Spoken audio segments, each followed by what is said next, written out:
Bonsoir à chacun et à chacune. C'est une véritable joie et un privilège de vous accueillir ce soir dans la maison du Seigneur, dans cette atmosphère de fraternité et de foi.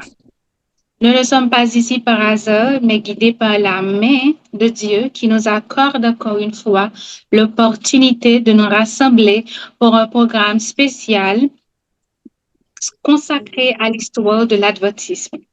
Chaque rencontre pour chaque jeudi de ce mois de septembre et le premier jeudi d'octobre sera pour nous une porte ouverte vers une meilleure compréhension de notre identité, de nos racines spirituelles et de la mission que le Seigneur a confiée à son Église.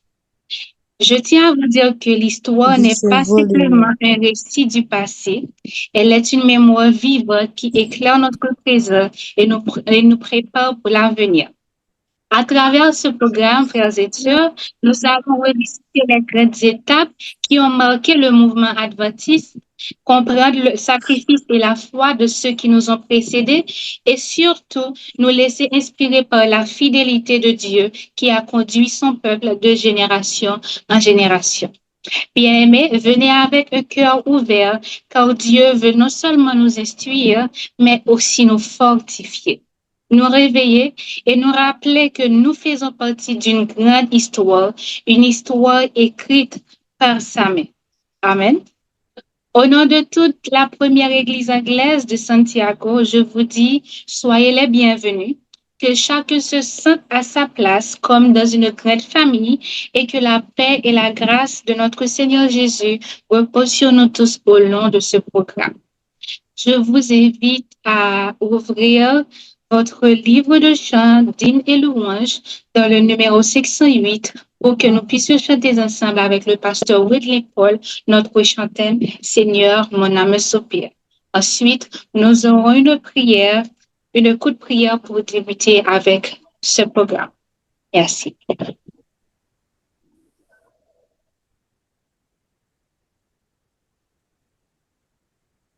Le numéro 608. Seigneur, mon âme soupire après tes divins parvis pour t'écouter et m'instruire à tes pieds, toujours assis. Formez-moi pour ton service à ton école, ô Jésus. Que par ton esprit je puisse prêcher ton nom perdu.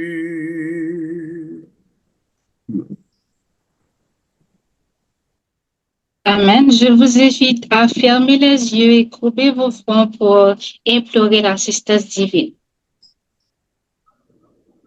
Éternel notre Dieu, nous venons devant toi ce soir avec un cœur rempli de reconnaissance. Merci pour le souffle de vie. Merci pour la grâce de pouvoir nous rassembler en ton Saint-Nom. Seigneur, ce programme sur l'histoire de l'adventisme n'est pas seulement une rencontre intellectuelle, mais une occasion de nous souvenir de ton action à travers les âges et de ton amour manifesté pour ton Église. Nous t'invitons à prendre la première place en ce lieu. Remplis nos cœurs de ton Esprit Saint. Ouvre nos pensées pour comprendre et fortifie notre foi afin que nous marchions fidèlement dans tes voies. Bénis chaque personne présente. Bénis aussi ton serviteur, le pasteur Christian Eugène Ekoto, que tu as choisi pour nous enseigner ce soir. Mets sur ses lèvres des paroles inspirées qui édifieront ton peuple. Que tout ce qui sera dit, chanté et partagé ici soit pour ton honneur et pour ta gloire. Nous remettons entre tes mains ce programme et nous prions au nom précieux de Jésus-Christ, ton Fils bien-aimé. Amen. Chers frères et sœurs, ce soir, nous avons le privilège et l'honneur d'entendre notre serviteur, le serviteur de Dieu, un homme de foi et de vision, le pasteur Christian Eugène Ekoto. Le pasteur Ekoto est connu pour son amour de la parole, son zèle pour la mission et sa capacité à transmettre des messages clairs, profonds et inspirés. Son ministère est marqué par un engagement sincère envers l'Évangile, le réveil spirituel et l'édification de l'Église. Frères et sœurs, en ce soir béni, nous vous ouvrons nos cœurs et nos pensées pour recevoir ce que Dieu veut nous communiquer à travers son serviteur. Puisse le Saint-Esprit l'inspirer puissamment et que chacun de nous reparte rempli de lumière et de convictions nouvelles. Bienvenue parmi nous, pasteur Christian Eugène Ekoto. Que le Seigneur vous bénisse abondamment. Bien, bonsoir à tous, bonsoir à toutes. J'espère que je me fais bien entendre. On m'entend? Oui, pasteur. Ok, merci beaucoup Alicia pour l'introduction. Oui. Et merci à tous et à toutes pour votre présence ici. Nous disons merci au Seigneur pour cette deuxième échange que nous aurons à propos de l'histoire de l'adventisme. C'est une certification et nous ne voulons pas seulement que cela soit académique, mais que la formation soit vraiment spirituelle et transformationnelle. Donc, je salue tout le monde et nous voulons tout de suite rentrer dans la bataille. Parce que nous aurons beaucoup à partager. Réservez vos questions pour la fin de ma présentation. Si pendant que je présente, vous avez une idée, une question, une contribution, notez-la et nous aurons le temps d'échanger. Il y a beaucoup d'informations à partager et je prie le Seigneur de m'aider à partager ce qu'il y a à partager. Nous disons merci au docteur Masfa qui nous a introduit dans cette certification et nous espérons évidemment en avoir beaucoup d'autres pour le bien de l'Église et la gloire de notre Dieu. Merci au Seigneur pour cette opportunité. Je vous prie de m'accompagner dans la prière maintenant alors que nous commençons cet échange. Notre Dieu, notre Père, merci de nous accompagner, de nous bénir et de nous aider à comprendre et surtout à apprendre de toi ce que tu veux que nous apprenions ce soir au nom de Jésus. Amen.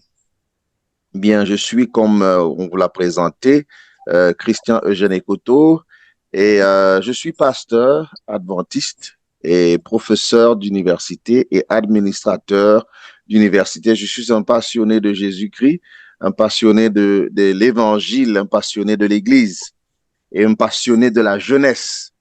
Et je tiens à vous rassurer que toutes les images que j'utilise dans ma présentation ont été dûment référencées. Alors, nous sommes dans la deuxième partie de notre certification sur l'histoire de l'adventisme. Et le thème qui m'est échu, c'est Adventisme du 7e jour, passé, présent et futur. Nous allons rentrer un peu dans les origines de l'Église adventiste et voir comment est-ce qu'elle s'applique à nous aujourd'hui. Je voudrais commencer par des postulats. J'ai 3 postulats qui sont fondamentaux pour la présentation que j'ai préparée par la grâce de Dieu. Et un postulat ou des postulats, ce sont des propositions qui parfois ne peuvent être démontrées, mais qui sont nécessaires pour établir une démonstration. S'il vous plaît, fermez vos micros, cela va nous aider. Donc, un postulat, c'est une affirmation qu'on n'est pas obligé de démontrer, mais qui permet d'établir, n'est-ce pas, une certaine vérité. Déjà, le premier postulat que je vous propose, est-ce que Jocelyn Régilus peut fermer son micro, s'il vous plaît? Jocelyn Régilus, fermez votre micro, s'il vous plaît.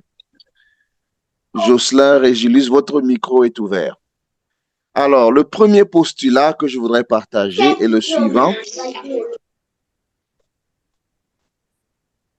Jocelyn, fermez votre micro, s'il vous plaît.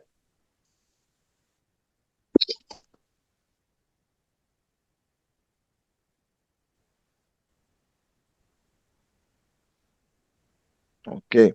Le premier postulat, c'est que l'Église adventiste du 7e jour est un mouvement christocentrique dans son essence, sa mission et son fonctionnement.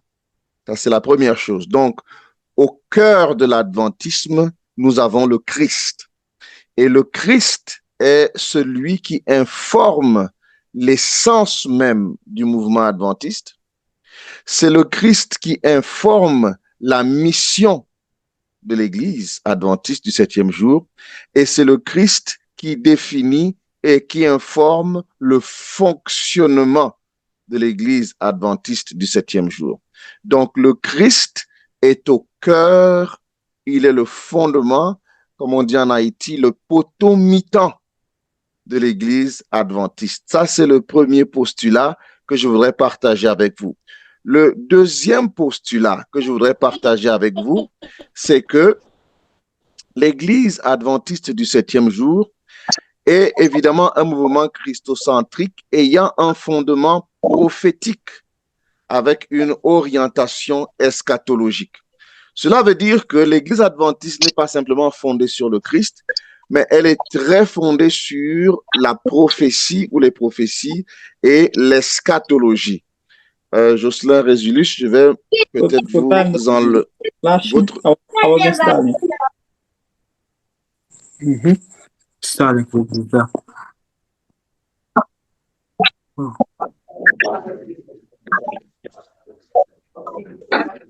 Jocelyn, votre micro est ouvert. S'il vous plaît, fermez-le.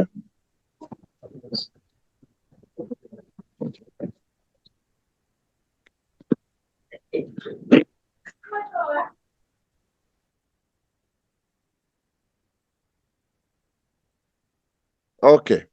Donc, je disais que le mouvement adventiste est christocentrique, c'est vrai, mais il est christocentrique avec un fondement prophétique. Nous avons une très forte assise prophétique, mais notre fondement prophétique a une orientation eschatologique. Cela veut dire que nous avons une orientation qui va vers les temps de la fin. Notre vision, c'est vers les temps de la fin. Maintenant, le troisième postulat, c'est que, et j'aime bien celui-ci, c'est que nul ne peut se vanter d'appartenir à un peuple sans s'identifier à l'histoire de ce peuple. Personne ne peut se réclamer haïtien ou haïtienne. Aucune personne ne peut se réclamer haïtienne si elle ne s'identifie pas à l'histoire d'Haïti, aux héros d'Haïti, aux Dessalines et aux autres. Donc, l'histoire nous montre notre appartenance, n'est-ce pas? Et je ne peux pas me targuer d'appartenir à un peuple si je ne m'identifie pas à l'histoire de ce peuple. C'est pourquoi je ne peux pas me réclamer adventiste du 7e jour si je n'ai pas de connaissance, si je n'ai pas de lien avec l'histoire de l'Église adventiste. Donc, ce n'est pas une option que j'ai de choisir si oui ou non je m'identifie à cette histoire. Alors, nous commençons donc avec quelques fondements généraux de l'histoire de l'adventisme. Quelques fondements généraux de l'histoire de l'adventisme. Eh bien, chers amis, Jocelyn, votre micro dérange, s'il vous plaît. Je vais vous renvoyer dans la salle d'attente pour que vous arrangez le micro.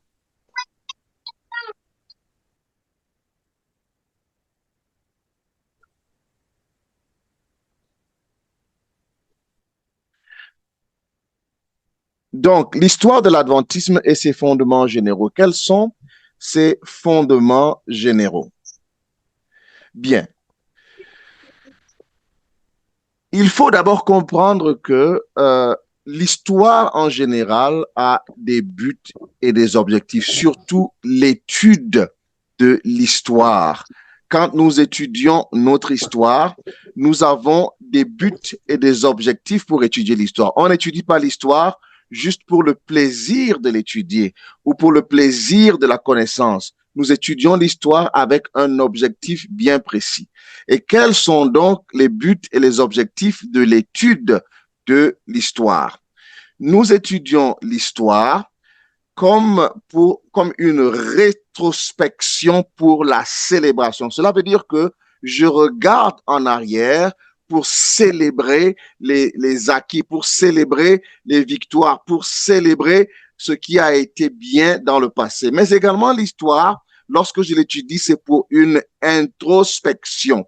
Et cette introspection, c'est pour la correction. Donc, je regarde en arrière, je regarde dans mon passé, je regarde au passé de mon peuple et je corrige, j'apprends des erreurs qui ont été commises. Parce que l'histoire est aussi entachée d'erreurs. J'étudie également l'histoire pour la prospection afin d'expérimenter la progression. Cela veut dire que lorsque j'étudie mon passé, ce n'est pas simplement pour améliorer mon présent, mais c'est également pour redéfinir mon avenir.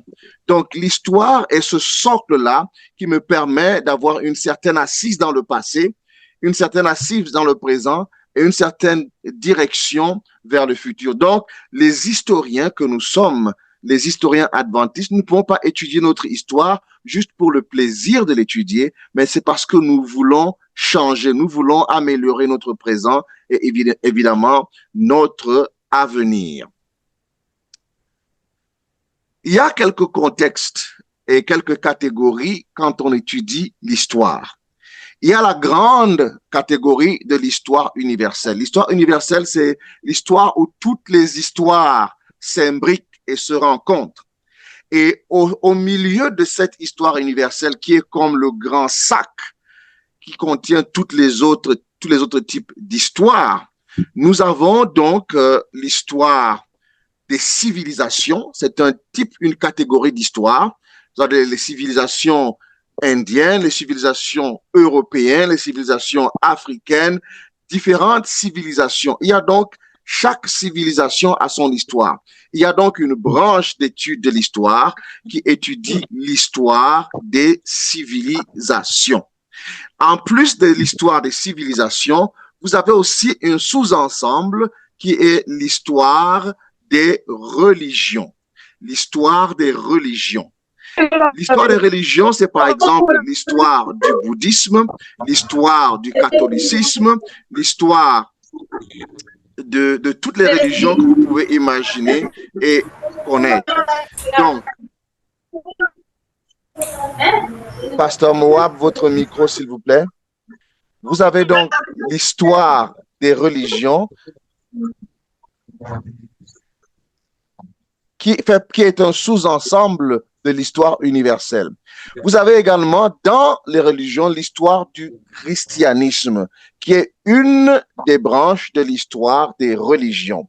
Et dans l'histoire des religions, vous avez l'histoire du protestantisme, qui est une sous-branche, un sous-ensemble de l'histoire du christianisme. Et comme sous-ensemble de l'histoire du protestantisme, vous avez donc l'histoire de l'adventisme. L'histoire de l'adventisme, c'est ce qui nous intéresse aujourd'hui. Donc, nous nous intéressons pas tout simplement à une histoire générale, mais à l'histoire d'une dénomination particulière. Donc, ayant compris donc ces catégories d'histoire et nous ayant situés dans un type d'histoire bien précis, c'est-à-dire l'histoire de l'adventisme qui fait partie de l'histoire du protestantisme qui fait partie de l'histoire des religions, ou du christianisme qui fait partie de l'histoire des religions et de l'histoire des civilisations, de l'histoire universelle.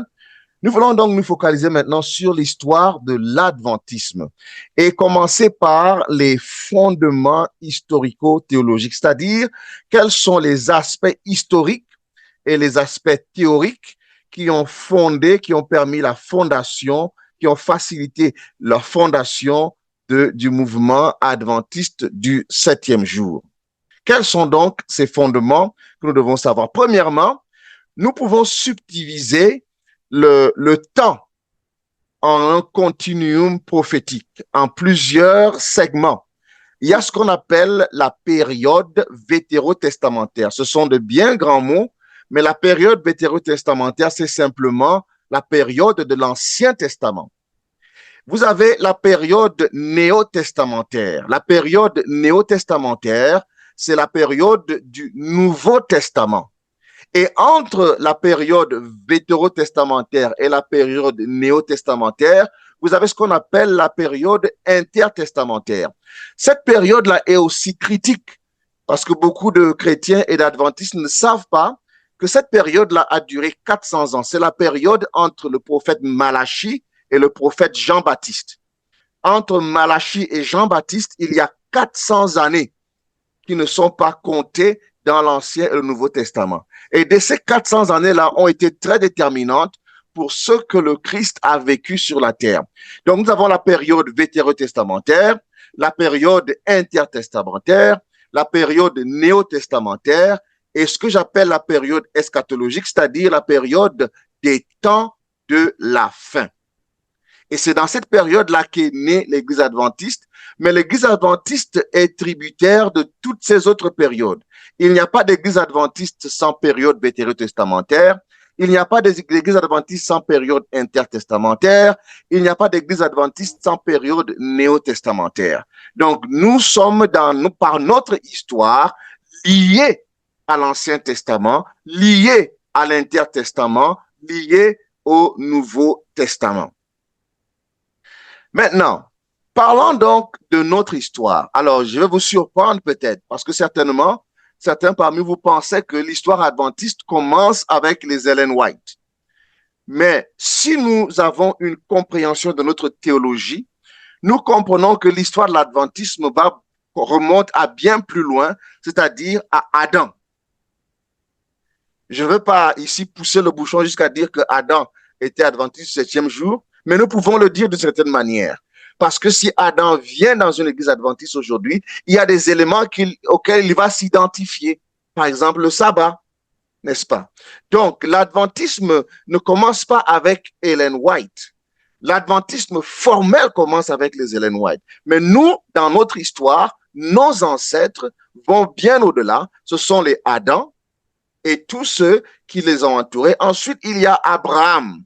Vous voyez de Genèse 1 à 11, c'est un peu la généalogie d'Adam. Mais à partir de Genèse 12, c'est la généalogie d'Abraham. Donc, Abraham, c'est aussi un peu notre ancêtre. Nous avons également la grande figure de Jésus-Christ, qui est pour moi l'adventiste par excellence, disons-le comme ça entre nous. Donc, nous sommes tributaires de ces trois grands personnages qui sont en réalité des trois grands piliers de l'histoire de Dieu sur la terre, mais qui sont pour nous également d'une certaine façon trois grands piliers de l'adventisme dans le passé, la période vétérotestamentaire et la période néotestamentaire avec Jésus-Christ. Dans la période post-testamentaire, c'est-à-dire après le Nouveau Testament, vous avez certaines figures historiques qui ont contribué d'une manière ou d'une autre à la formation et au développement du mouvement adventiste du 7e jour. Vous avez le réformateur Martin Luther. C'était un moine, un prêtre catholique. C'est lui qui a été à l'origine de la grande réformation protestante. Les adventistes sont tributaires de sa contribution. Et quand je dis Martin Luther, je vois Martin Luther et tous ceux qui l'ont accompagné durant la Réformation, les Zwingli et les autres.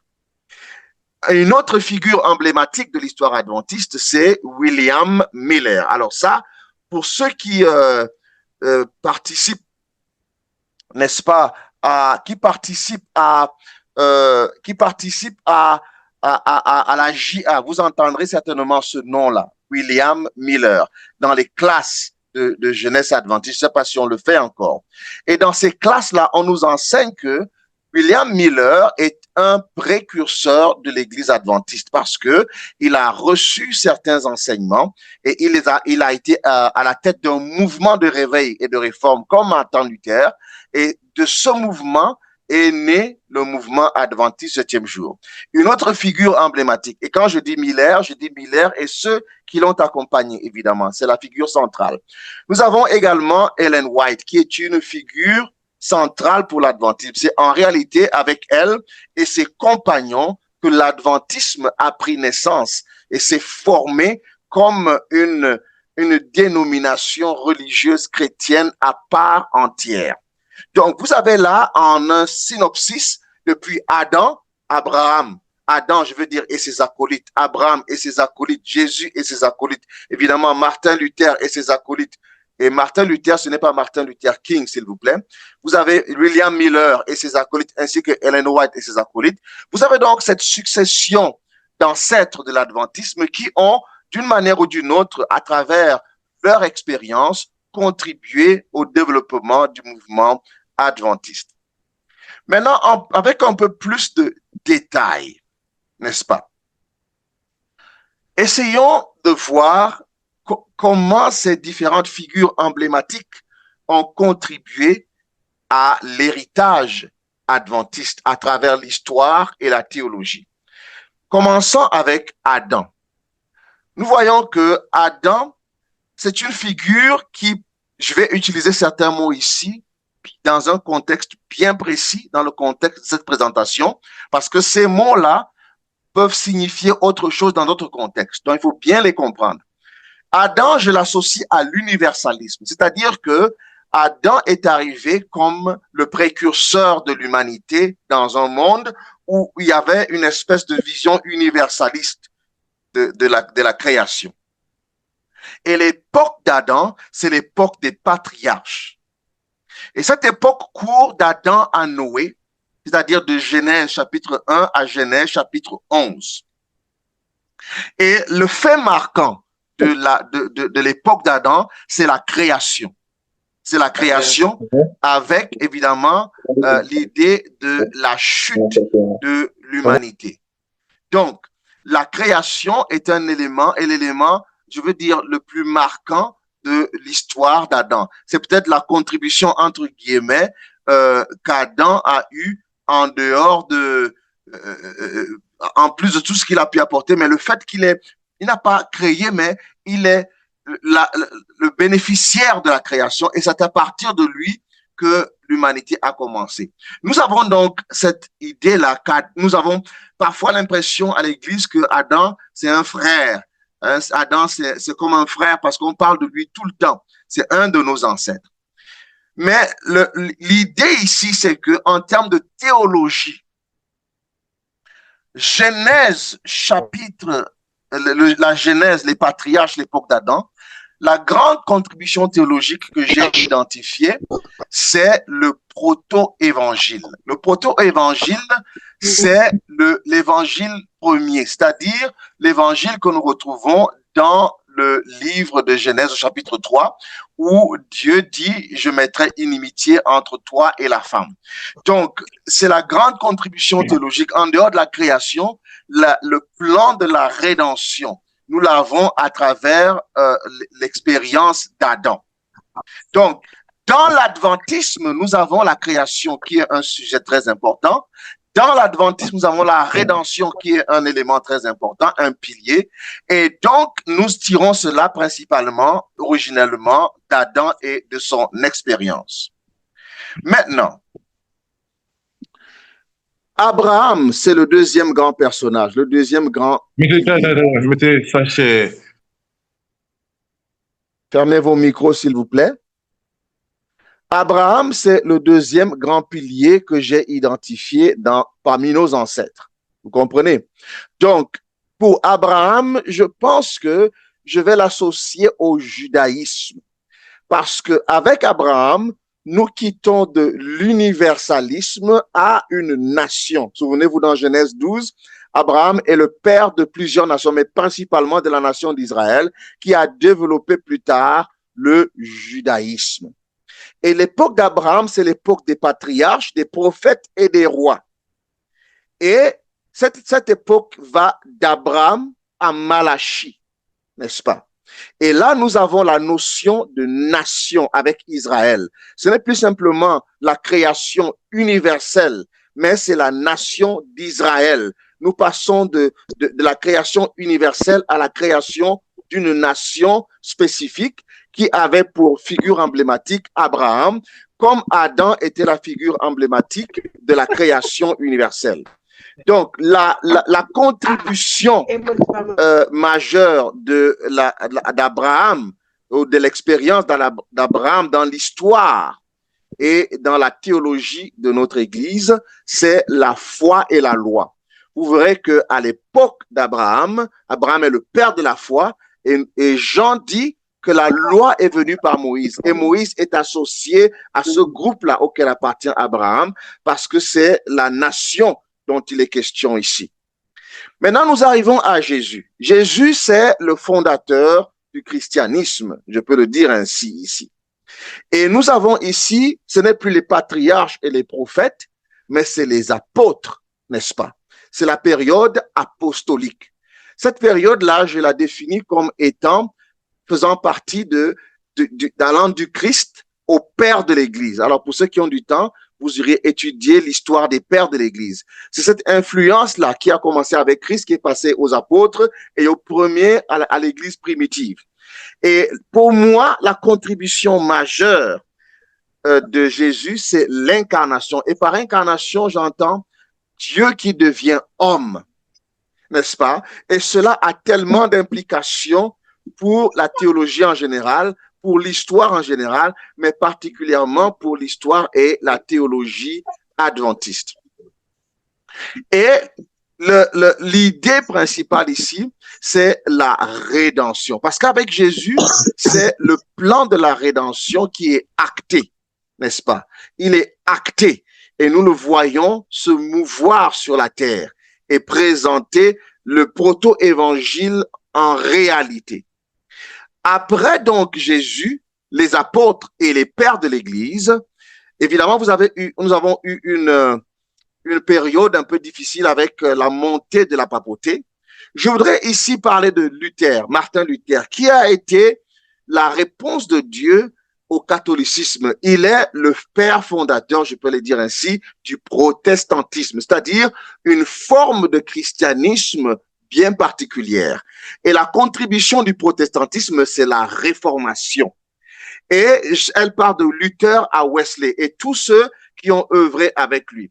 Et la contribution majeure de la réformation protestante dans l'histoire et dans la théologie, c'est la justification par la foi, c'est-à-dire la théologie du juste qui vivra par la foi. Et nous avons donc leur contribution à travers les différents sola. Sola scriptura, sola gratia, sola fide, sola dei, et ainsi de suite. Donc, lorsque nous pensons à Martin Luther, le grand réformateur protestant, et à ses alliés, nous devons avoir l'idée que ils ont contribué à la formation de l'histoire chrétienne et de manière indirecte à la formation de l'identité et de l'histoire et de la théologie adventiste. Et ensuite, vous avez William Miller. William Miller, lui est le père, le fondateur du millérisme. C'est un mouvement qui a vu le jour vers la fin du 19e siècle en Allemagne, aux États-Unis, pardon. Et j'ai identifié comme ceux qui ont ramené le prophétisme dans le temps moderne, parce qu'il s'est appuyé sur l'étude des prophéties, et nous savons particulièrement qu'avec Daniel 8,14, il a beaucoup développé une théologie qui disait que Jésus revient en octobre 1844. Évidemment, nous savons que cela n'est pas arrivé. Et ce que le millérisme apporte, c'est l'interprétation, c'est-à-dire que ils apportent une nouvelle vision, une nouvelle fonction à la prophétie. C'est comme William Miller, il est différent de Luther. Vous voyez, Luther n'a pas été très eschatologique, mais Miller apporte cette petite touche eschatologique à la prophétie, c'est-à-dire cette touche qui commence à regarder vers la fin des temps.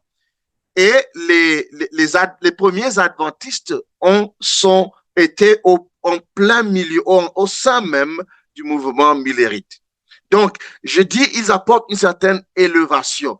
C'est comme si, avec le millérisme, nous partons de la justification par la foi et de cette idée du christianisme qui est terrestre, entre guillemets, et nous entrons dans le sanctuaire céleste. Nous faisons notre entrée maintenant dans le ministère de Christ en tant que le prêtre, le souverain sacrificateur dans le sanctuaire céleste. Donc, c'est William Miller qui apporte cette connotation-là, cette touche-là. Évidemment, donc, en prolongement du millérisme, nous avons l'adventisme avec Ellen White et ses acolytes qui maintenant ont pris une assise et ont fait asseoir l'eschatologisme, c'est-à-dire la science prophétique de la fin des temps. Et avec cet eschatologisme, nous avons donc la parousie qui occupe une place centrale dans l'adventisme, dans l'histoire et dans la théologie adventiste, à savoir le retour imminent de Jésus qui a été prophétisé dans la parole de Dieu. Si votre micro est ouvert, je vous envoie dans la salle d'attente jusqu'à ce que vous l'arrangiez, parce que ça nous perturbe un peu. Donc, vous avez là le panorama historico-théologique des principales figures et des principales contributions de ces figures-là à l'histoire et à la théologie adventiste. Adam avec la création et le proto-évangile, Abraham avec la nation et la foi et la loi, Jésus avec l'incarnation et la rédemption actée, Luther avec la justification et les différents solas. Nous avons également Miller avec l'interprétation et l'élévation, évidemment Ellen White avec la parousie et les 7 S doctrinaux, les S doctrinaux dont nous parlerons un peu plus tard. Mais notez bien ceci, et c'est très important, chers amis, ce que je vais vous faire noter là. Entre Adam et Abraham, il y a eu les apostasies pré- et post-diluviennes. Qu'est-ce que j'entends par là? Vous remarquez que avant le déluge, il y a eu une apostasie dans Genèse 6 au chapitre 5. Il est dit que la méchanceté des hommes était terrible. C'est pour ça que Dieu a envoyé le déluge. Ça, c'est une apostasie.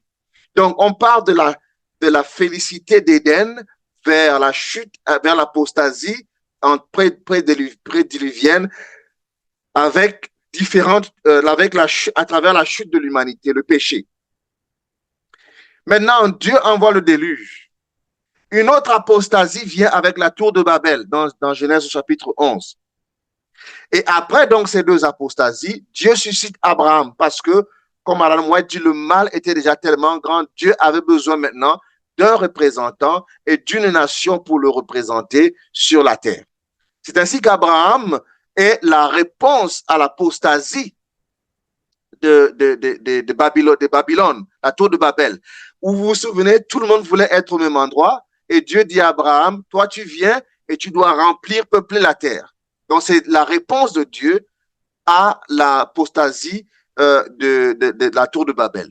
Évidemment, vous remarquez donc qu'avec Abraham, il y a un phénomène encore avec la nation d'Israël qui au bout du compte, termine en exil en Assyrie et en exil à Babylone. Donc, c'est comme une autre apostasie. Donc, Dieu commence bien avec Adam et ça se termine avec une apostasie. Dieu recommence avec Abraham, ça se termine avec une apostasie. Et la réponse de Dieu maintenant aux exils assyriens et babyloniens, c'est la venue de Jésus.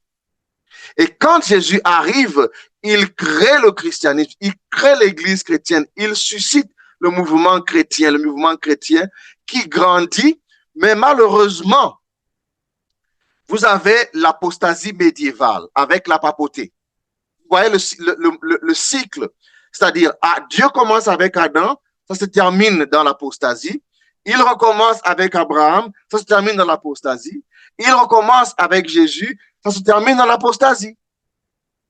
Et il suscite encore maintenant Martin Luther, en réponse maintenant à l'apostasie médiévale. Et Martin Luther, il apporte un sang nouveau au christianisme. Et malheureusement, l'apostasie est revenue après Martin Luther. L'apostasie après la réformation protestante. Et cette apostasie-là, Dieu y répond en suscitant William Miller. Et évidemment, avec le grand désappointement, il y a les apostasies que j'appelle les apostasies laodiciennes. Et la réponse de Dieu à ces apostasies-là, c'est Ellen White, c'est l'Église adventiste. Donc, j'aimerais que vous voyez ce mouvement qui se fait, qui est en réalité le grand conflit cosmique. Dieu suscite Adam, ça se termine en apostasie. Il suscite Abraham, ça se termine en apostasie. Il suscite Jésus, ça se termine en apostasie. Il suscite Luther, ça se termine en apostasie. Il suscite Miller, ça se termine en apostasie. Il suscite White, et nous verrons qu'il y a encore l'apostasie. Donc, il y a ce jeu-là qui se fait dans l'histoire de l'Église. Donc, c'est une tension historico-théologique entre la rébellion et la réforme. Tantôt, il y a la rébellion, tantôt, il y a la réforme. Quand Dieu attaque, Satan contre-attaque. Quand Dieu attaque avec la réforme, Satan contre-attaque avec la rébellion. Et vous le verrez se manifester pas seulement dans ces grandes histoires, même dans les histoires individuelles, même dans les histoires dénominationnelles, même dans les histoires des églises locales. Vous verrez que même dans la vie personnelle, il y a des moments de réforme, des moments de rébellion. Donc, il y a cette tension permanente-là qui existe parce que nous sommes dans le grand conflit cosmique. Je retiens donc dans cette première partie de ma présentation que l'identité historico-théologique de l'adventisme est tributaire de quoi? D'où est-ce que nous tirons notre histoire et notre théologie? Du scripturalisme, c'est-à-dire, et j'utilise ces termes-là dans un cadre bien précis ici. Par scripturalisme, j'entends les saintes écritures. Donc, l'adventisme est fondé sur la Bible, l'Ancien et le Nouveau Testament, n'est-ce pas? Maintenant, deuxième élément sur lequel est fondée l'histoire et la théologie adventisme, le prophétisme. Nous croyons dans la prophétie, mais nous croyons particulièrement dans la prophétie eschatologique. C'est pour cela que vous verrez qu'à l'Église adventiste, bien que nous étudions les livres comme Ésaïe, Ézéchiel et autres, nous avons une très grande emphase sur Daniel et l'Apocalypse. Parce que ces deux livres prophétiques ont une connotation apocalyptique, une connotation eschatologique. L'histoire de l'Église adventiste et sa théologie sont tributaires du christocentrisme. C'est-à-dire que nous avons le Christ comme le centre, le cœur de l'adventisme. Et parfois, nous oublions cela. Il y a des gens qui pensent que l'adventisme, le cœur de l'adventisme, c'est le sabbat. Le cœur de l'adventisme, c'est Jésus-Christ. Nous l'oublions jamais. Jamais, au grand jamais.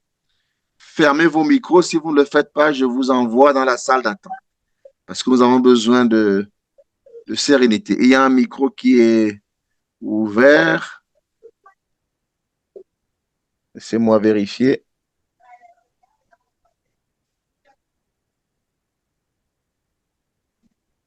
OK.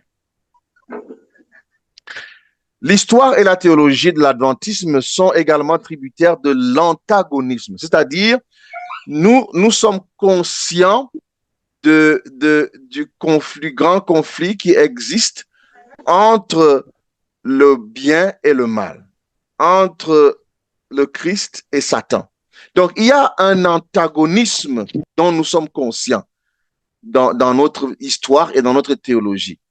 L'histoire et la théologie de l'adventisme sont tributaires de l'universalisme. C'est-à-dire que dans notre façon de voir le monde et de comprendre l'histoire, nous comprenons l'histoire dans son universalité. Donc, nous ne nous limitons pas à la terre, mais à l'univers. C'est pour ça que nous croyons qu'il y a un Dieu, qu'il y a des anges, qu'il y a des démons, qu'il y a un Satan, qu'il y a des planètes, qu'il y a des univers. Donc, nous avons une vision plus vaste et universaliste de l'histoire et de la théologie. Nous sommes tributaires de l'expérientialisme, c'est-à-dire que nous croyons par notre histoire et par notre théologie que l'expérience a un rôle important, bien que l'expérience ne soit pas la norme de foi, mais elle participe, n'est-ce pas, à l'histoire et à la théologie de notre mouvement. Également, l'adventisme est tributaire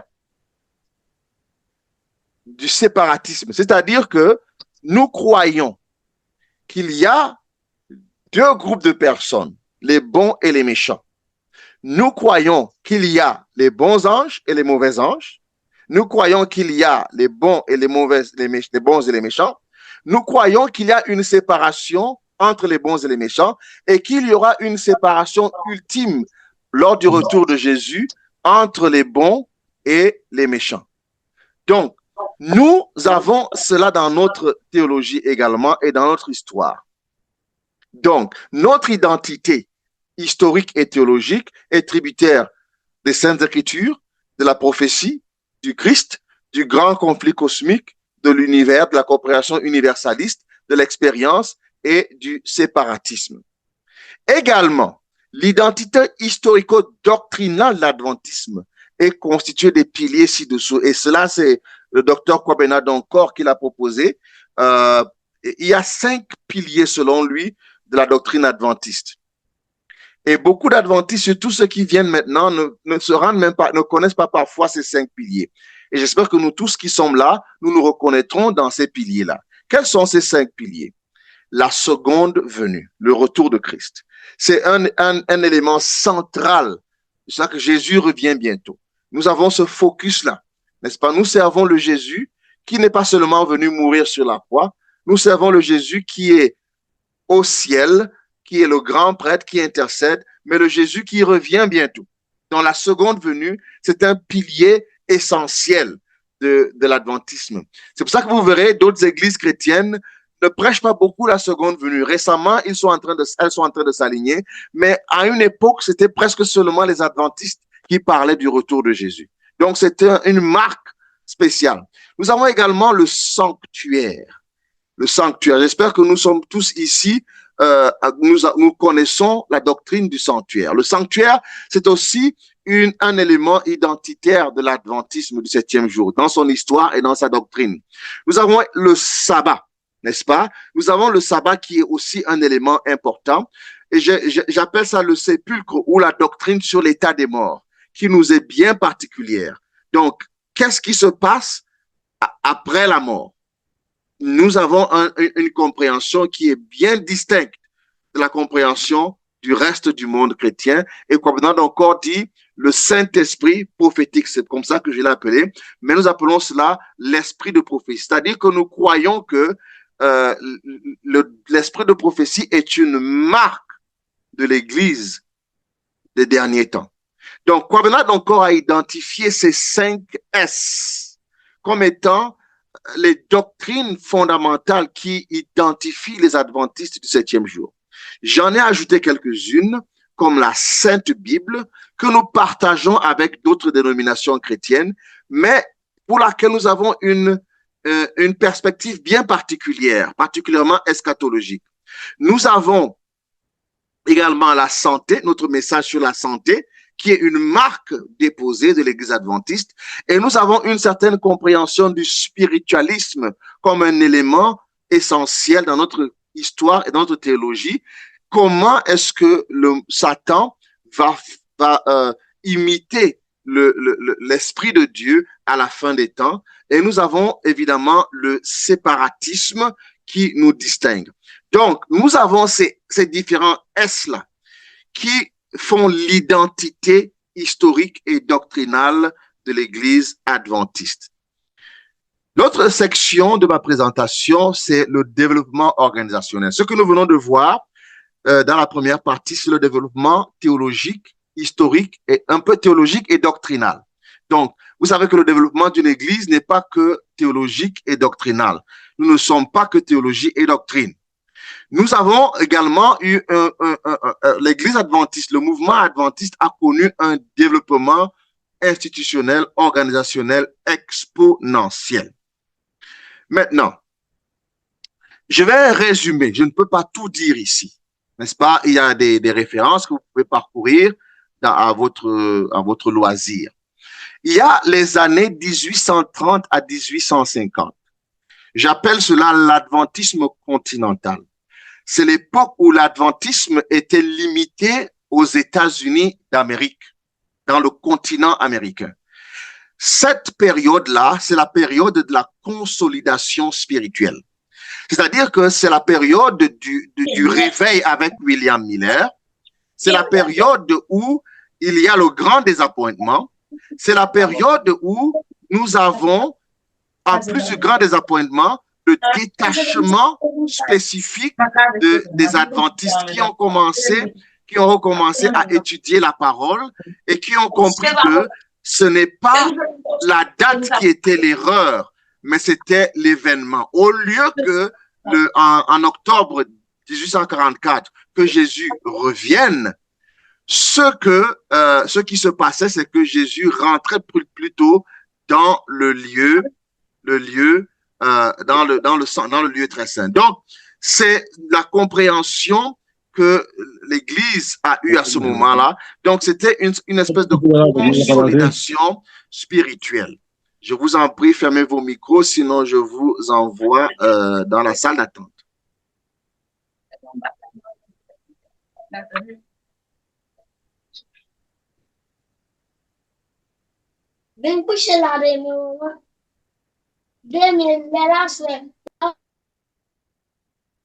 OK. Donc, après l'adventisme continental dans les années 30 et 50, il y a ce que j'appelais l'adventisme international des années 1860 à 1915. 1915, c'est une année importante pour l'Église adventiste. Pour ceux qui ne le savent pas, c'est l'année de la mort d'Ellen White. Elle a eu un ministère de près de 70 ans, je crois. Maintenant, ces années-là ont marqué la consolidation organisationnelle. C'est là que l'Église adventiste a commencé à prendre une forme d'organisation et s'est consolidée au fil des années. Par exemple, c'est en octobre 1860 que le nom adventiste du 7e jour a été proposé et accepté. C'est en mai 1863 qu'on a eu la première conférence générale, la session. Et en 1874, l'Église a officiellement envoyé le premier missionnaire en dehors du continent américain. Et ce missionnaire s'appelait John Nevis Andrews. Ils l'ont envoyé en Europe, en Suisse plus particulièrement. Et remarquez bien ceci, nous parlons du développement organisationnel. En 1800, pas 1900, c'est une erreur. En 1863, les statistiques disent qu'il y avait 3500 membres adventistes pour 125 églises. En 1879, il y avait 160 000 membres dans les 4 continents. Et en 1901, il y avait 75 000 membres adventistes dans le monde entier. Vous voyez que le nombre maintenant augmente et avec l'augmentation démographique, avec la croissance démographique, vient la consolidation organisationnelle. De 1915 à 2024, il y a eu une expansion institutionnelle. J'appelle cette période l'adventisme global. C'est un adventisme maintenant qui n'est pas uniquement international, mais qui couvre la quasi-totalité des continents et des pays qui existent sur Terre. C'est une expansion institutionnelle hors norme.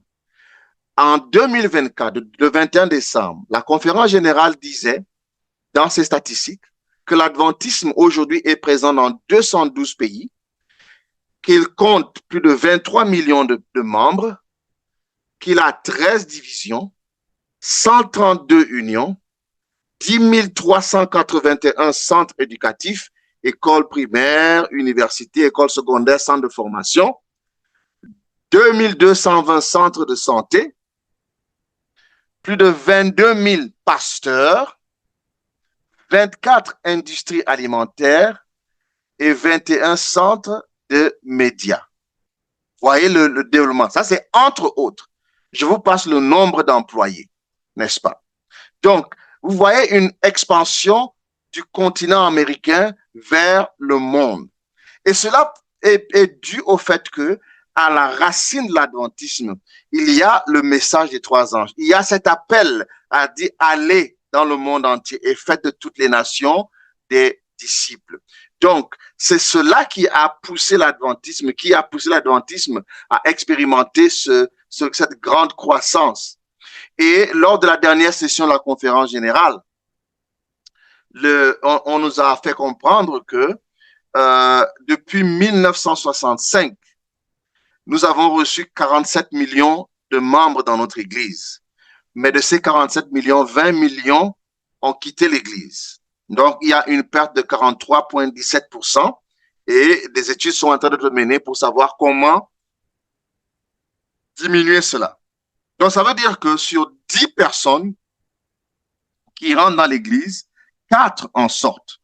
Mais au-delà des personnes qui sortent, imaginez-vous la poignée de jeunes qui a commencé ce mouvement. Si aujourd'hui les Ellen White venaient à l'église, je suis sûr qu'elle serait émerveillée de voir la progression, la croissance, le développement organisationnel qu'elle a connu au fil des années. Et regardez une photo, ce n'est pas la photo exacte, mais ça y ressemble, de la première session de la conférence générale. La voilà en haut sur l'écran à gauche. Et regardez la photo de la dernière session, la toute dernière à Saint-Louis en 2025. Vous imaginez, et ceux qui sont dans la salle, ce sont des délégués et des visiteurs. Imaginez ceux qui étaient en ligne dans le monde entier. Ces 2 photos résument à elles seules la progression stratosphérique de l'Église adventiste. La partie suivante de ma présentation, c'est l'histoire de l'adventisme, les leçons, les défis et les tendances. Leçons, défis et tendances. L'identité adventiste est imbriquée dans le grand conflit cosmique. Et ce grand, elle implique les échelles universelles, globales, dénominationnelles, congrégationnelles, institutionnelles et individuelles. Cela veut dire simplement que l'adventisme du 7e jour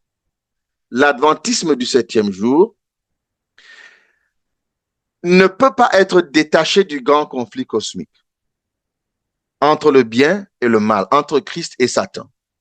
Mais que ce grand conflit cosmique se manifeste pas seulement à l'échelle universelle, c'est-à-dire que même les anges sont impliqués au-delà de la terre, mais que ce grand conflit implique la terre entière, mais aussi se manifeste dans la dénomination, se manifeste dans les congrégations locales, se manifeste dans les institutions et se manifeste dans les individus. En réalité, le grand conflit cosmique se manifeste partout parce qu'il est en chacun de nous. Il se vit en chacun de nous. Ça, c'est la première leçon que je retiens de mon étude de l'histoire de l'adventisme. Donc, l'adventiste doit comprendre qu'il est dans un conflit, qu'il est dans une bataille. Il ne peut donc pas vivre, elle ne peut pas vivre comme si cette bataille n'existait pas. Souvenez-vous dans mes postulats, c'est vrai que l'adventisme est christocentrique, mais il l'est dans son essence, dans sa mission et dans son fonctionnement. C'est pour cela que lorsque vous travaillez dans une institution adventiste, ne soyez pas surpris de voir des tensions et des conflits. Si vous travaillez, vous êtes membre d'une église, ne soyez pas étonnés de voir des conflits et des tensions. Parce qu'il n'y a pas seulement Christ qui est dans l'église, il y a aussi Satan qui s'infiltre dans l'église. Vous verrez, c'est pourquoi vous comprenez maintenant pourquoi j'ai ramené l'origine de l'église adventiste au-delà d'Ellen White, même à Christ, à Abraham et à Adam. Vous comprenez pourquoi quand Christ dit il y aura l'ivraie et le blé, cela participe, n'est-ce pas, à notre idéologie, à notre compréhension. Donc l'adventiste du 7e jour est conscient du grand conflit cosmique, mais surtout prend position pour le Christ dans ce grand conflit à l'échelle individuelle, à l'échelle institutionnelle, à l'échelle congrégationnelle, à l'échelle dénominationnelle, à l'échelle globale et à l'échelle universelle. Deuxième leçon, le grand défi, parce que j'ai dit leçon, défi et perspective. Le grand défi de l'adventisme, selon ma compréhension à l'instant, c'est le maintien de l'unité identitaire, doctrinale et organisationnelle, due aux facteurs internes et externes. C'est-à-dire que l'adventisme fait face à des défis identitaires et il est de plus en plus difficile de trouver un adventisme uni, et pas uniforme, mais uni. C'est pourquoi depuis quelques années, je mène des réflexions personnelles et je me pose la question de savoir combien d'adventismes existent aujourd'hui. Et quels sont les facteurs internes qui rendent l'unité identitaire, doctrinale et organisationnelle difficile pour l'adventisme? 1. La diversité culturelle. Les adventistes occupent presque tous les pays du monde. Donc, évidemment, la diversité culturelle et c'est une belle chose, mais elle apporte avec elle des défis et des tensions. Il y a la pluralité théologique dans l'Église. Vous verrez qu'il y en a qui ont des compréhensions théologiques différentes dans l'Église. Et cette pluralité théologique pose un problème à l'unité de l'adventisme. Il y a l'expansion organisationnelle, c'est-à-dire que l'Église adventiste est devenue un mastodonte organisationnel. C'est-à-dire que quand vous êtes président de la conférence générale et que vous voyez la taille de l'Église en termes d'organisation, c'est effrayant. Je me demande même comment certains ont le courage de vouloir devenir président de la conférence générale, parce que c'est tellement énorme. Prenez seulement même une union ou une fédération ou même une mission, même une église locale, c'est déjà énorme. Donc, cette expansion organisationnelle, c'est une bénédiction parce qu'elle permet de faciliter le déploiement de l'église dans différents territoires. Mais cette expansion organisationnelle apporte aussi des défis pour le maintien de l'unité identitaire, doctrinale et organisationnelle. Il y a également les divergences générationnelles. De plus en plus, il y a comme une cassure entre les générations d'adventistes. Les générations, les millénaires, les Gen Z, qui ont une cosmovision qui diffère des anciennes générations, comme on le dit. Donc, cette divergence générationnelle apporte avec elle des opportunités, mais également de grands défis, de grandes tensions et de potentiels conflits qui peuvent mettre en danger l'unité identitaire, doctrinale et organisationnelle de l'Église. Il y a également les tendances ethnocentristes, c'est-à-dire que vous avez des tendances racistes, des tendances tribales qui sont présentes à l'Église d'une manière ou d'une autre et qui se manifestent à l'échelle individuelle, à l'échelle institutionnelle, à l'échelle dénominationnelle, à l'échelle organisationnelle. C'est des réalités que nous avons et qui sont le produit de la nature humaine. Vous comprenez? Par exemple, vous avez j'en parlais récemment, c'est bien de dire que nous aurons, et comme je suis dans un contexte haïtien, je prends l'exemple d'Haïti, c'est bien que nous ayons l'Église adventiste en créole. C'est une excellente chose et c'est merveilleux. Maintenant, quand les Haïtiens viennent aux États-Unis, ils fondent une église et ils forment une église créole. C'est bien, ça facilite la compréhension et l'adoration. Mais maintenant, quand il faut évangéliser, vous voyez le problème. Donc, ces tendances-là, elles sont partout. Elles sont en Afrique, elles sont en Asie, elles sont en Europe et partout. Donc, c'est aussi des difficultés. Et cela se passe même dans l'organisation. Quand il faut faire des nominations, et vous voyez des gens qui veulent que ceux de leur pays, ceux de leur culture aient plus de postes à l'église que d'autres.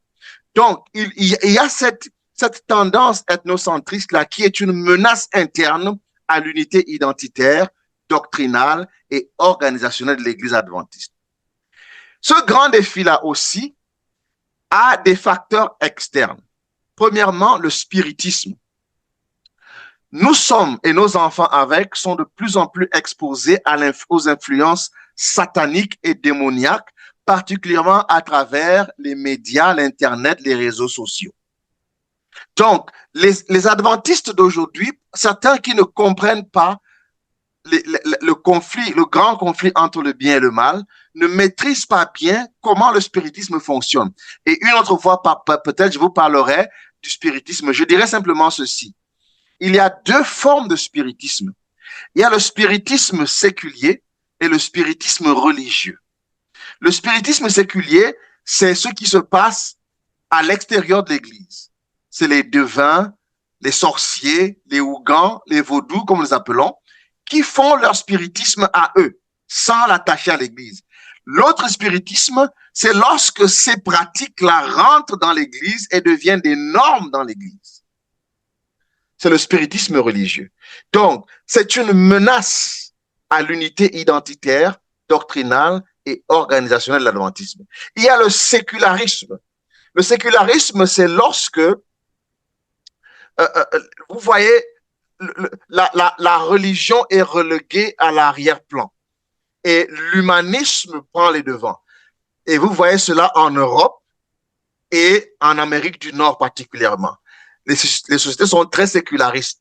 Et ce sécularisme-là, qui est externe à l'Église, a tendance à rentrer dans l'Église.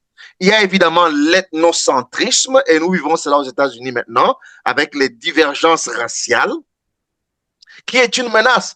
Nous faisons l'évangélisation maintenant, et il y en a beaucoup que nous ne pouvons pas toucher parce que nous sommes de races différentes. Il y en a qui ne peuvent pas venir vers nous parce que nous sommes de races différentes. Vous comprenez? Il y a également la multiplicité dénominationnelle. Tellement d'églises, tellement de dénominations là-dehors. Et de plus en plus, il y a ce que j'appelle l'adventisme fluide. Vous avez des adventistes qui n'ont pas de problème à aller à l'église le dimanche. Parfois même à servir dans ces églises le dimanche. Ce matin, nous avons eu une rencontre de pasteurs très intéressante. Et un pasteur nous a posé un problème qu'il a. Et il y a un membre d'église qui a demandé si c'est mauvais d'aller servir comme adventiste le dimanche à l'église catholique. C'est intéressant, n'est-ce pas? Vous comprenez donc, les offres que nous avons dehors sont de plus en plus fortes et de plus en plus nombreuses. Cette multiplicité-là est un danger pour nous. Il y a également les pressions géopolitiques. Vous voyez, par exemple, avec la situation géopolitique actuelle, un seul homme, un seul décret, et tout le monde entier a dû se réadapter dans son fonctionnement. Et l'Église avec. Vous voyez toutes les alliances qui sont faites maintenant, toutes les alliances géopolitiques et les alliances politiques qui sont faites. Tout ceci influence l'adventisme et menace l'unité identitaire, doctrinale et organisationnelle de l'Église. Nous avons également l'explosion technologique. La technologie est en train d'exploser et elle influence également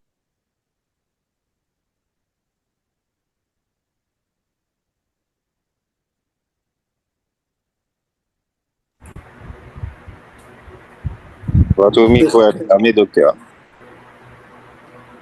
Allô, vous m'entendez? Ça va maintenant.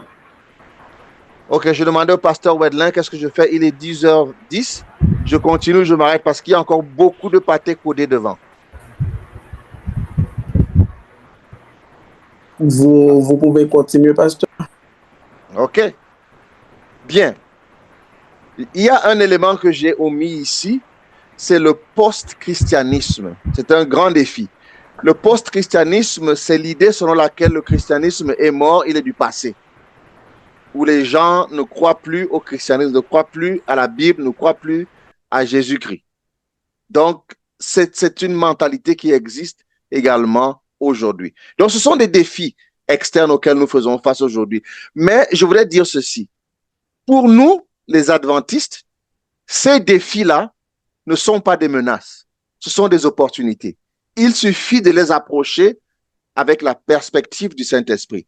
Dans nos églises locales, dans nos institutions, dans l'Église mondiale, nous avons ces différentes influences-là. Nous baptisons des gens qui ont ces influences-là et qui deviennent parfois influents dans l'Église. Donc, ces différents défis-là ont tendance à créer ce que j'appelle la polarisation. Une polarisation théologique. Je prends juste quelques exemples. Consécration des femmes au ministère pastoral, la musique à l'église, le vêtement, les bijoux. Vous voyez, aujourd'hui même l'alcool. Donc, il y a des divergences théologiques qui polarisent les énergies dans l'église. Il y a des polarisations idéologiques. Est-ce que vous êtes capitaliste, communiste? Cela influe également. Si votre pays est capitaliste ou communiste, cela influe. Il y a la polarisation géopolitique, la polarisation socio-économique, où on est riche, où on est pauvre. Et on avance chacun de son côté. Il y a la polarisation scientifico-technologique. Il y en a qui sont très avancés en technologie et d'autres qui sont à la traîne. Tous ces facteurs-là, toutes ces polarisations-là veulent infiltrer l'Église et parfois sont même déjà dans l'Église parce qu'elles sont en nous. J'ai donc, pour cette partie de ma présentation, quelques réflexions personnelles qui n'engagent que moi. Je suis le petit-fils d'un enseignant de l'Église adventiste. Mon grand-père paternel était enseignant, professeur à l'Église adventiste avec les missionnaires. Mon père, son fils aîné, était médecin pour l'Église adventiste. Et je suis son fils, je suis pasteur. Donc, comme on dit, je suis né dedans. Donc, ces réflexions sont le fruit de toute mon expérience et de mon parcours dans l'Église. Et j'ai eu la grâce de voir l'Église en Afrique et d'y travailler, de voir l'Église en Asie et d'y travailler, de voir l'Église aux Caraïbes et d'y travailler, de voir l'Église en Amérique et d'y travailler, en Amérique du Nord. Il n'y a que l'Amérique du Sud, l'Amérique latine que je n'ai pas encore connue et également l'Europe et l'Australie. Pratiquement, j'ai une idée. Et même là où j'ai étudié en IH, je vous encourage à y aller, c'est un campus extraordinaire. Vous pouvez rencontrer toutes les nations à l'université là-bas et vous comprendrez la diversité et les tensions qui peuvent exister dans l'Église. Voici donc quelques réflexions personnelles que j'ai trouvées. Premièrement, l'importance des fondamentaux. Dans l'histoire de l'Église, nous devons nous souvenir des fondamentaux théologiques, des fondamentaux historiques, des fondamentaux missiologiques. Nous avons une identité particulière. Nous avons notre théologie, nous avons notre histoire et nous avons notre missiologie. Nous ne sommes pas l'Église pentecôtiste. Nous ne sommes pas l'Église catholique. Nous ne sommes pas l'Église charismatique. Nous sommes l'Église adventiste. Nous avons une théologie unique, une histoire unique et une missiologie unique. Proverbe 22, verset 28 dit donc, ne déplace pas la borne ancienne que tes pères ont posée. Notre histoire doit nous informer. Notre histoire théologique, notre histoire historique et notre histoire missiologique. Matthieu 7, 24 à 25 dit, Jésus parlant des fondamentaux. C'est pourquoi quiconque entend ces paroles que je dis et les met en pratique sera semblable à un homme prudent qui a bâti sa maison sur le roc. La pluie est tombée, les torrents sont venus, les vents ont soufflé et se sont jetés contre cette maison. Elle n'est point tombée parce qu'elle était fondée sur le roc. Le roc ici, c'est le Christ. Les fondamentaux. Le Christ, le Christ, le Christ. Maintenant, je note l'importance du visioning. Je n'ai pas trouvé le mot français pour cela. C'est bien de connaître son passé. C'est bien de comprendre les fondamentaux et de les intégrer. Mais nous devons aussi penser à la conceptualisation, à la contextualisation et à la compromission. Qu'est-ce que j'entends par là? Nous devons, en tant qu'adventistes, nous poser la question de savoir, est-ce que nos méthodes actuelles cadrent avec le contexte dans lequel nous sommes? Il faut donc que nous soyons capables d'offrir les services adventistes au monde dans le contexte où nous nous trouvons actuellement.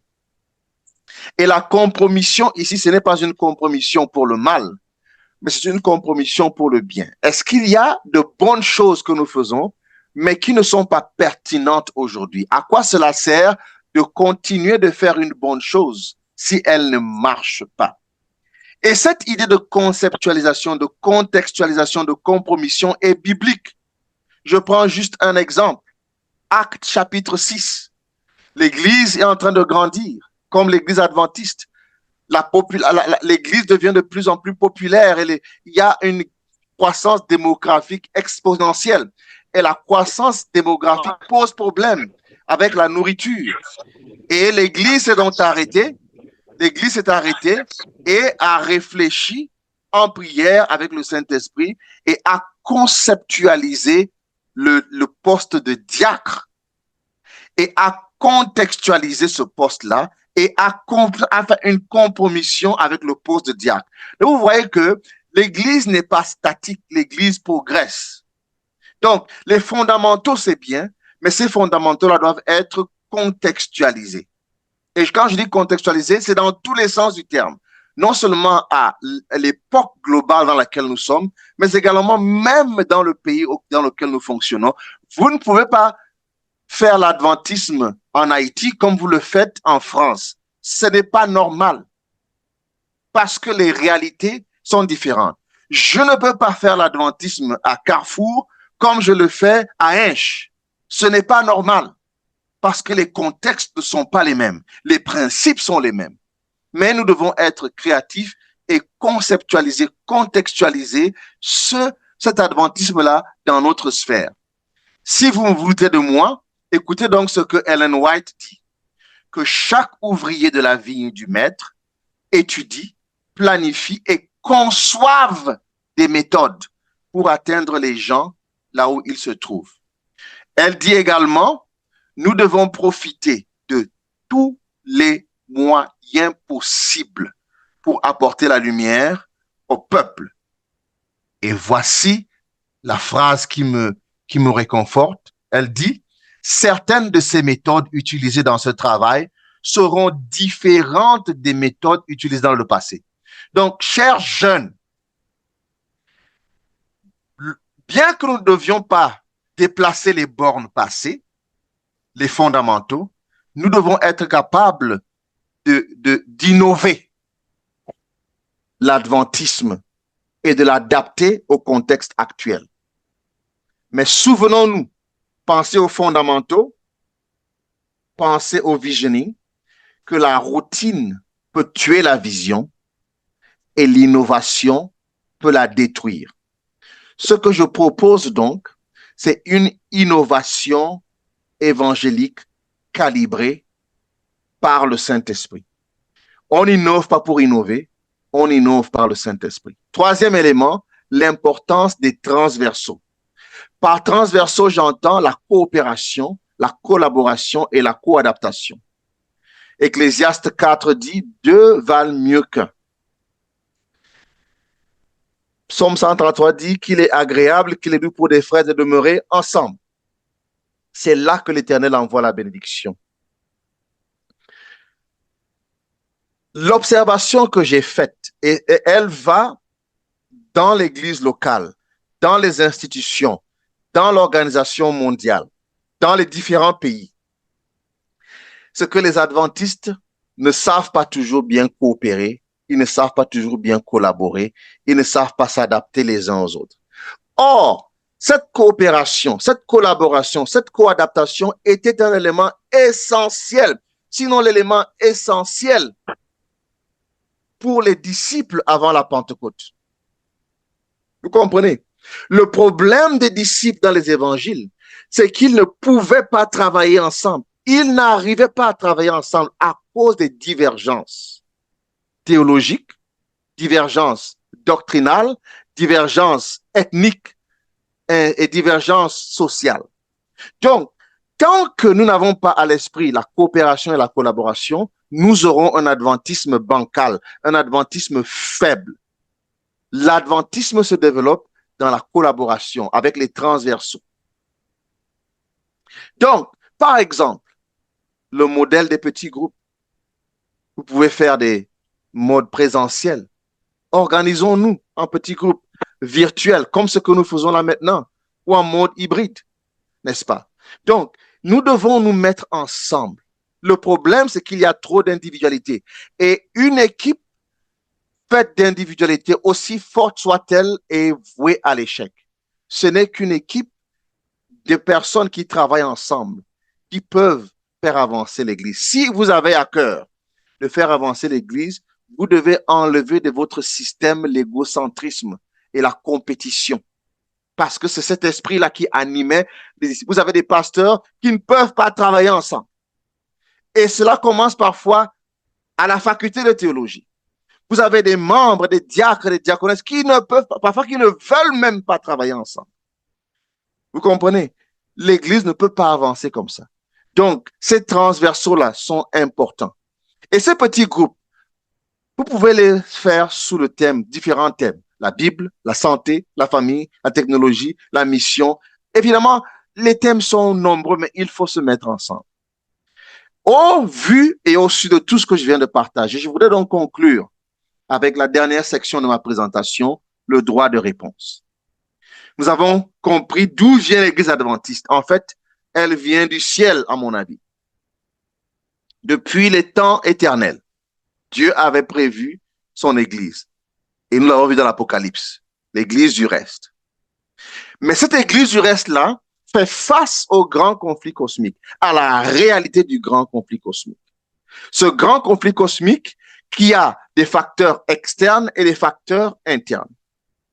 Quelle est donc la réponse de l'adventisme aujourd'hui? Ellen White nous dit, nous n'avons rien à craindre de l'avenir, si ce n'est d'oublier la façon dont le Seigneur nous a conduits et d'oublier ses enseignements du passé. L'oubli. Et j'ajoute l'ignorance. Les adventistes, j'ai dit, vous vous souvenez de mon postulat au départ.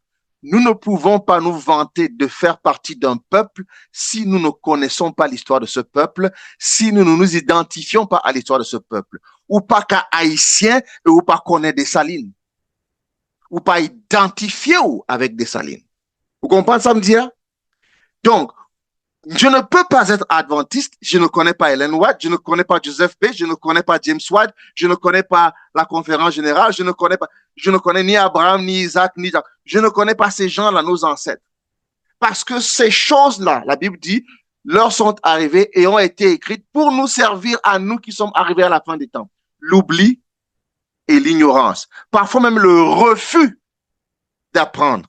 Le refus. On ne veut pas. Il y en a qui disent, je veux seulement Jésus. C'est tout ce qui m'intéresse. Eh bien, Jésus, il est venu et il nous a donné les disciples, les apôtres. C'est avec eux que le monde devait travailler. C'est avec eux que l'Église devait travailler. N'est-ce pas? Ce sont les fondements. Donc, n'oublions pas notre histoire. Pour ceux qui l'ont fait, également, instruisons-nous de notre histoire. Pour ceux qui l'ignorent, les documents sont nombreux, ils sont en ligne. Droit de réponse.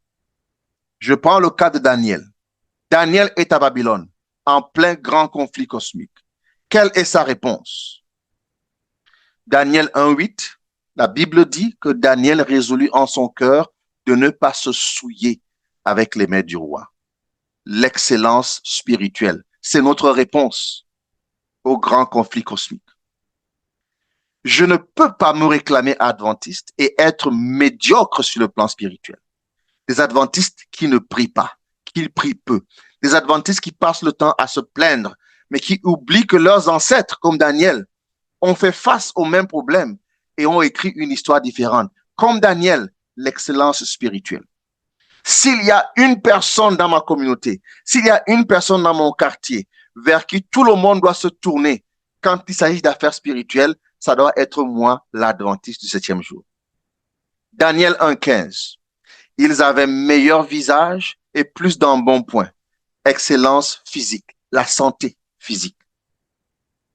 Les adventistes malades, maladifs, faibles, fainéants, ce n'est pas normal. Le Saint-Esprit n'est pas fainéant, l'est-il? Le Saint-Esprit n'est pas paresseux, l'est-il? Même si les circonstances sont difficiles, il y a moyen. Lorsque l'adventiste, comme Daniel, se met en phase avec Dieu, Dieu va créer des circonstances pour qu'il soit en bonne santé, pour qu'il ait une excellente... D'ailleurs, la Bible dit que ce que Dieu veut, c'est que nous soyons en bonne santé. 3 Jean 2. Daniel 1,20. Le roi les trouva 10 fois supérieurs aux meilleurs. L'excellence intellectuelle. L'adventiste, comme Daniel, se prend au sérieux dans ses études. Daniel a excellé et il n'a pas excellé au milieu des médiocres. Il a excellé au milieu des excellents. Daniel 6, chapitre 4. Nous parlons de notre droit de réponse. Les ennemis de Daniel ne trouvèrent aucune occasion ni aucune chose à reprendre. Ils sont allés dans le bureau de Daniel et ils n'ont trouvé rien à lui reprocher. Excellence professionnelle. Il y a des gens qui travaillent, des adventistes qui travaillent pour la dénomination et qui travaillent pour l'État, qui sont plus corrompus que les gens de l'État. Et ils viennent à l'église chaque sabbat, ouvrir la bouche et chanter les louanges à Emmanuel. Ça ne marche pas comme ça. Les adventistes sont des individus excellents. Et vous savez, une autre fois, nous parlerons de cela parce que c'est prophétique ce que je vous dis là. Souvenez-vous que Daniel était à Babylone. Le Daniel qu'on persécute, ce n'est pas parce qu'il est médiocre, c'est parce qu'il est excellent. Satan ne persécute pas les médiocres, il persécute les excellents parce que ce sont des dangers pour son royaume. Et c'est ce qui est arrivé à Daniel. Donc, les adventistes moribonds, il faut arrêter ça. À partir d'aujourd'hui, ça doit s'arrêter. Maintenant, Daniel, c'est bon, mais j'ai un meilleur modèle que Daniel. C'est le modèle du Christ.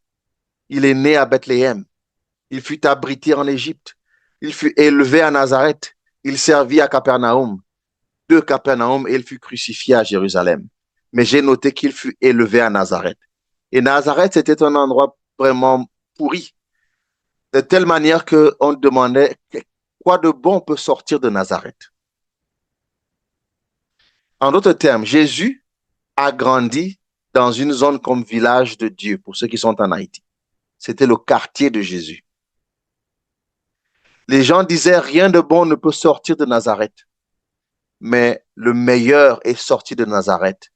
Et ce meilleur s'appelle Jésus de Nazareth. C'est la réponse que nous donnons au grand conflit cosmique. Comme Jésus, nous devons être excellents parce que l'excellent esprit est en nous. Donc, dans notre histoire individuelle, chacun de nous, nous influençons l'histoire institutionnelle, l'histoire dénominationnelle et l'histoire universelle. Et vice-versa. L'histoire universelle influence l'histoire de la dénomination, l'histoire des institutions et l'histoire des individus. Donc, c'est un tout bien ancré. Ce qui fait que ce que je fais dans ma petite maison a des conséquences universelles. Et ce qui se passe ailleurs a des conséquences pour moi. Si les Ellen White n'étudient pas la Bible, personne de nous n'est là aujourd'hui. Si Abraham n'accepte pas l'appel de Dieu, aucun de nous n'est là aujourd'hui. Donc, notre personne, notre expérience personnelle contribue à la formation de l'histoire de l'adventisme. Et la question que je dois me poser, c'est quelle sera ma contribution à l'histoire de l'Église adventiste? Il y en a qui contribuent par le péché, par des scandales, mais nous choisissons de contribuer par la justice, l'amour de Christ. D'ailleurs, avec Josué, nous disons, moi et ma maison, nous servirons l'Éternel. Il y a une déconnexion, surtout dans la nouvelle génération. C'est cette génération qui doit écrire les prochaines pages de l'adventisme. Certains parmi nous, nous sommes sur la fin de notre pèlerinage. Certains parmi nous, nous ne faisons que commencer notre pèlerinage. Et nous devons décider aujourd'hui quelle sera notre contribution à l'adventisme. Et j'interpelle mes jeunes. Dieu vous a donné des cerveaux, utilisez-les. Soyez créatifs, soyez disponibles, soyez connectés à Christ. Il y a de grands ministères qui dorment en vous parce que vous ne voulez pas laisser le Saint-Esprit se saisir de vous. Cette idée que vous nourrissez, travaillez là-dessus, mettez-vous à genoux, poussez et voyez comment l'Éternel vous bénit. Ne restez pas les bras croisés. La fainéantise, la paresse, l'indolence ne sont pas de Dieu. Si Jésus a réussi à Nazareth, je peux réussir même en Haïti et ailleurs. Même si Nazareth n'a pas changé, Jésus a fait la différence. Même si Haïti ne change pas, je dois faire la différence. Donc, cette déconnexion-là n'est pas bonne, n'est-ce pas, pour vous, parce que vous écrivez une histoire qui ressemble à l'histoire que les adventistes écrivent. Il y a beaucoup d'adventistes dans l'Église, de tristes adventistes. Ce n'est pas l'image que Dieu a de nous. Donc, reconnectons-nous aux fondamentaux et que ces fondamentaux nous conduisent vers le visioning pour voir quelle est ma contribution à l'adventisme aujourd'hui. C'est bien, Abraham a fait sa part, Isaac a fait sa part. D'ailleurs, c'est pour cela que quand Dieu se présente à Moïse, il dit, je suis le Dieu d'Abraham, d'Isaac et de Jacob et de ton père. Maintenant, je vais être ton Dieu. Je vais faire une expérience avec toi, Moïse, que Abraham n'a pas faite, qu'Isaac n'a pas faite. C'est toi que je veux. Et c'est ce que Dieu veut pour chacun de nous.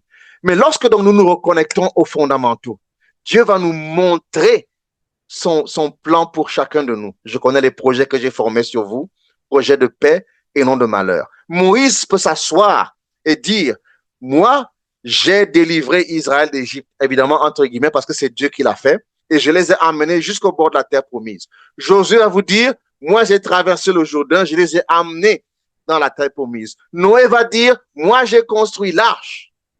Vous comprenez? Anne va dire, j'ai donné naissance à Samuel. Et nous, que dirons-nous le moment venu? Quelle est notre contribution à l'identité adventiste? Faisons attention à l'évangile terne, insipide. Faisons également attention à l'évangile épicé, qui emprunte des pratiques qui ne sont pas de nous et qui nous aliènent. Nous avons un véritable message que nous prêchons partout. Nous faisons connaître au monde entier que Jésus revient. Et ici donc, je voudrais peindre une image un peu triste, mais une réalité. Dans les puces de téléphone en électronique, il y a un matériel un minerai qu'on appelle le coltan. Le coltan, c'est l'assemblage entre la colombite, le colombo et la tantalite, deux minerais. Au départ, les Occidentaux avaient conçu des usines gigantesques parce que d'un côté, il y avait le colombo, de l'autre, la tantalite. Ils avaient besoin du coltan. Donc, ils faisaient des expériences chimiques et des fusions pour combiner les deux et obtenir du coltan pour fabriquer les téléphones et les ordinateurs et autres. Il y a un pays d'Afrique où le coltan existe naturellement. C'est la République démocratique du Congo. Et dans ce pays, j'ai vu une vidéo une fois d'un jeune homme qui avait un sac de coltan sur la tête. Et le journaliste lui a demandé, est-ce que tu sais ce que tu as sur la tête? Il a dit non. Il dit, c'est le coltan, mais tu sais à quoi ça sert? Non. Mais qu'est-ce que tu fais? On va me donner, on va me payer. Donc, ils vont creuser, ils portent le sac, ils vont vendre, excusez-moi l'expression, au blanc. Et on leur a demandé, à combien est-ce que vous vendez le sac de coltan? Certains disaient $2 américains, $1. Vous voyez l'image. Ils ont une richesse qu'ils bradent à d'autres personnes qui s'enrichissent et qui viennent leur revendre cette même richesse sous une autre forme. Un esclavage qui ne dit pas son nom. Il y a quelques années, aux États-Unis, certains pasteurs adventistes se sont mis ensemble parce qu'ils ont vu que l'église adventiste était en déclin. Ils se sont mis ensemble pour aller rencontrer un pasteur évangélique charismatique dont l'église croissait à une vitesse exponentielle. Ils voulaient donc connaître les secrets de ce pasteur évangélique. Et pour se camoufler, se déguiser, ils n'ont pas porté de cravate ni de veste pour qu'on ne les soupçonne pas. Ils se sont donc rendus chez ce pasteur charismatique pour lui demander les secrets de la croissance de son église. Et le dit pasteur, qui ne les connaissait pas, s'est retourné sur sa bibliothèque, a pris un ouvrage et le leur a présenté. Il leur a dit, tous mes secrets d'évangélisation, je les tire de ce livre. Et le livre, c'était Évangélisation par Ellen White. Une gifle extraordinaire. Nous avons un véritable message. Nous avons notre coltan, chers jeunes. Allez revoir le coltan et revalorisez-le. Donc, la technologie doit nous aider également. Nous devons aller vers les gens là où ils se trouvent. Nous devons digitaliser notre travail. Nous sommes à une époque différente. Nous devons utiliser la technologie de manière sage, évidemment, pour que l'adventisme vive et survive.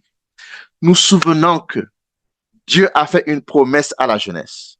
Joël 2, je répandrai mon esprit sur toute chair. C'est Apocalypse 18. Un temps vient, chers jeunes. Vous serez les William Miller, vous serez les Martin Luther, vous serez les Ellen White de ce monde, vous serez les Daniel de ce monde, les Joseph de ce monde, les Esther de ce monde. C'est sur vous que va tomber ce Saint-Esprit-là. J'espère que j'en ferai partie. Et ma prière, c'est Seigneur, je veux faire partie de ce moment-là, de cette génération qui va recevoir l'effusion du Saint-Esprit. Et je dis à Dieu, si je ne fais pas partie de cette génération, donne-moi de faire partie de la génération qui va préparer la génération qui recevra l'effusion du Saint-Esprit. Et j'ajoute d'ailleurs devant Dieu, si je ne fais pas partie de cette génération, donne-moi de faire partie de la génération qui préparera la génération qui recevra l'effusion du Saint-Esprit. Dieu a de grands plans pour vous, mes chers. Vous ne pouvez pas passer à côté de l'histoire. L'histoire, les autres l'ont écrite. Et le secret, je vous le donne en 2 mots. Si vous oubliez tout ce que j'ai raconté ce soir, n'oubliez pas ces 2 mots, la Pentecôte personnelle. Et il se passe de commentaires. Je vous remercie pour votre temps. J'espère que cela a été instructif. Je vous accorde maintenant du temps pour les questions et les réponses. Que le Seigneur nous bénisse tous. Amen.